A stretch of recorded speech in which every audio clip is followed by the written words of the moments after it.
पूनम पांडे की मौत, 32 साल में सर्वाइकल कैंसर ने ली जान, कब क्या हुआ, सवालों पर सस्पेंस बरकरार। पूनम पांडे के इंस्टाग्राम अकाउंट पर शेयर किए गए पोस्ट में लिखा है, ये सुबह हमारे लिए कठिन है, आपको ये बताते हुए बहुत दुख हो रहा है कि हमने सर्वाइकल कैंसर के कारण अपनी प्यारी पूनम को खो दिया है। उनके कांटेक्ट में आने वाला हर इंसान उनसे प्यार से मिला। दुख की इस घड़ी में हम प्राइवेसी की रिक्वेस्ट करेंगे, हम उन्हें हमारे द्वारा शेयर की गई हर बात के लिए प्रेम पूर्वक याद करेंगे। हालांकि ये इंस्टा पोस्ट 4 दिन पुरानी है। फैंस एक्ट्रेस की मौत की खबर के बाद से गहरे सदमे में हैं और सोशल मीडिया पर पोस्ट कर दुख जाहिर कर रहे हैं।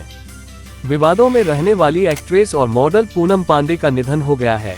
2 फरवरी को पूनम पांडे के इंस्टाग्राम अकाउंट पर एक्ट्रेस की मौत की खबर शेयर की गई। पूनम की अचानक मौत की खबर ने हर किसी को हैरान कर दिया है। पूनम पांडे महज 32 साल की थी। हालांकि एक्ट्रेस की मौत कब और कहां हुई है, इसे लेकर कोई जानकारी नहीं है। निष्पक्ष टुडे ब्यूरो रिपोर्ट।